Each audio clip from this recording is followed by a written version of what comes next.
அனுதினமும் இயேசுவோடு என்கிற இந்த காலை தியான நிகழ்ச்சியிலே வரப்போகிற உபத்திரவங்களுக்கு தப்பி ஆண்டவருடைய பிள்ளைகள் பாதுகாப்பாய் வாழ, கடைசி வரை தங்களுடைய ஓட்டத்தை வெற்றியாய் முடிக்க நாம் அதிகமாய் ஜெபிக்க வேண்டும் என்று உந்தப்பட்டு ஆவியானவரால் ஏவப்பட்டு அதிகாலை ஜெபத்தை துவக்கியிருக்கிறோம். அந்த ஜெபத்தில் மன்றாட்டு ஜெபம் என்று கொஞ்ச நேரம் நம்முடைய ஆண்டவருடைய பிள்ளைகள் பாதுகாக்கப்பட வேண்டும் என்று நாம் ஜெபிக்க போகிறோம். இன்றைக்கு 3வது 1 தீமோத்தேயின் புத்தகம் 2ஆம் அதிகாரம் 1 வசனத்தை உங்களுக்காக நான் வாசிக்கிறேன். நான் பிரதானமாய் சொல்லுகிற புத்தி என்னவெனில், எல்லா மனுஷருக்காகவும் விண்ணப்பங்களையும் ஜெபங்களையும் வேண்டுதல்களையும் ஸ்தோத்திரங்களையும் பண்ண வேண்டும் என்று அவர் எழுதியிருக்கிறார். விண்ணப்ப ஜெபம், விண்ணப்பம் அப்படின்னா அப்ளிகேஷன், ஒரு மனு செய்வது. நம்மை விட மேல் அதிகாரிகள்கிட்ட போய் நம்முடைய தேவைகள், நம்முடைய காரியங்களுக்காக நம்ம ஒரு மனு எழுதி கொடுக்குறோம். கலெக்டர் நம்முடைய கிராமங்களுக்கு வந்தால் அவர் கையிலே மனு கொடுக்குறோம். இல்லைன்னா திங்கட்கிழமை தோறும் எல்லா மாவட்ட ஆட்சியாளர் அலுவலகத்திலும் குறை தீர்க்கும் நாள் இருக்கிறது, அங்கே கொண்டு போய் மனு கொடுக்க, என்னென்ன குறைகள் இருக்கிறது அப்படின்னு சொல்லி. ஒரு எம்எல்ஏ நம்முடைய ஊருக்கு வந்தால், அமைச்சர் நம்முடைய ஊருக்கு வந்தால் மனு கொடுப்பதை வழக்கமாக வச்சுருக்கிறோம். ஆண்டவர் சொல்கிறாரு, இந்த உலகத்தின் அதிகாரிகள் ஆட்சியாளர்கள் எல்லாவற்றுக்கும் மேலே அவர் ராஜாதி ராஜா. ஆகவே அவரிடத்திலே நாம் மனு கொடுக்க வேண்டும். காலையில், ஒவ்வொரு நாள் காலையிலும் நாம் சில விண்ணப்பங்களை அவரிடத்திலே நாம் சமர்ப்பிக்க வேண்டும். அவரிடத்தில் கொடுக்கணும். ஆண்டவரே, இப்படி ஒரு பிரச்சனை இருக்கிறது, இப்படி ஒரு தேவை இருக்கிறது, இப்படி ஒரு குறை இருக்கிறது அப்படின்னு சொல்லி ஒரு விண்ணப்பத்தை அவருடைய சமூகத்திலே நாம் அர்ப்பணிக்க வேண்டும்.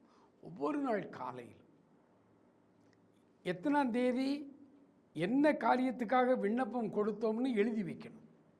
ஏன்னா அது ஒரு சில நாட்களில் அந்த குறித்த காலத்தில் இது நிறைவேறும் பொழுது, இந்த தேதியில் நான் ஆண்டவர்கிட்ட விண்ணப்பம் கொடுத்தேன், அந்த மனுவுக்கு பதில் இப்போ வந்திருக்குன்னு சொல்லி நம்ம குறிக்கணும். கிறிஸ்தவ வாழ்வு என்பது தியரிட்டிக்கலாக போகிற வாழ்க்கை அல்ல, அது ப்ராக்டிக்கலாக, அது நம்முடைய வாழ்வின் நடைமுறையாக இருக்கிற அனுபவம் தான் கிறிஸ்தவம். அதனால் ஏதோ வாய் மொழியாக சொல்லிட்டு போகிறதல்ல.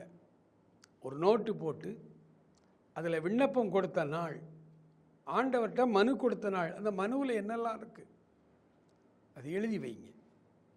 ஆண்டவர்கிட்ட ஒவ்வொரு நாள் காலை நம்முடைய அதிகாலை ஜெபத்தில் அடுத்து நாம் பண்ண வேண்டிய ஒரு காரியம், நம்முடைய விண்ணப்பங்களை சமர்ப்பிக்க வேண்டும்.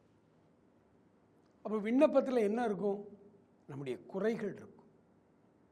ஆண்டவர்கிட்ட தெளிவாக சொல்லணும். அது உலக பிரகாரமான நம்முடைய தேவைகளாக இருக்கலாம், அல்லது ஆவிக்குரிய நம்முடைய தேவைகளாக இருக்கலாம்.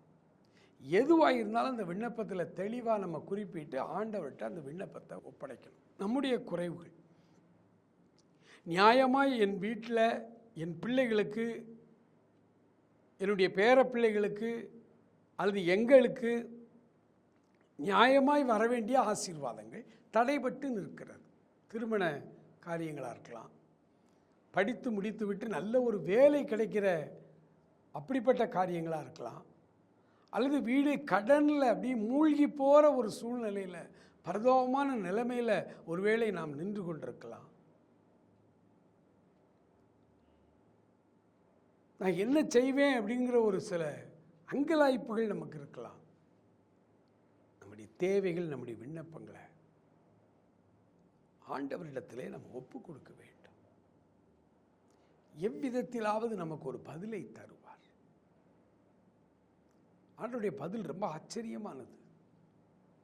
அவரிடத்தில் நம்பிக்கையோடு விசுவாசத்தோடு விண்ணப்பத்தை கொடுத்து விட்டால் அவர் கட்டாயம் நமக்கு பதில் தருவார்.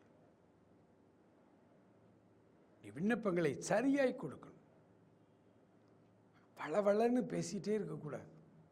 சுருக்கமாக நமக்கு என்ன தேவை, நம்முடைய பிள்ளைகளுக்கு என்ன தேவை, இப்போ இருக்கிற பிரதானமான பிரச்சனை என்ன, அப்புறம் ஆவிக்குரிய காரியங்களில் எனக்கு என்ன தேவை, நான் என்ன ஊழியம் செய்கிறேன், அதுக்கு எனக்கு என்ன வரங்கள் தேவை, எனக்கு என்ன வாய்ப்புகள் தேவை, ஆண்டவரிடத்தில் தெளிவாய் நம்முடைய விண்ணப்பங்களை சமர்ப்பிக்கும் பொழுது ஏற்ற நேரத்தில் ஆண்டவர் அந்த விண்ணப்பங்களுக்கு செவி சாய்க்கிறார். பிரியமானவர்களே, 41 வருடமாய் ஊழியம் செய்கிறேன். ஒரு முறை கூட யாரிடத்திலும் எனக்கு கன்வென்ஷன் புக் பண்ணி தாங்க, எனக்கு ஒரு மீட்டிங் ஒழுங்கு பண்ணி தாங்க, நான் உங்கள் சர்ச்சில் பேசணும்னு ஆசைப்படுறேன் அப்படின்னு சொல்லி இதுவரை யாரிடத்திலும் நான் சிபாரிசுக்கு போனதில்லை.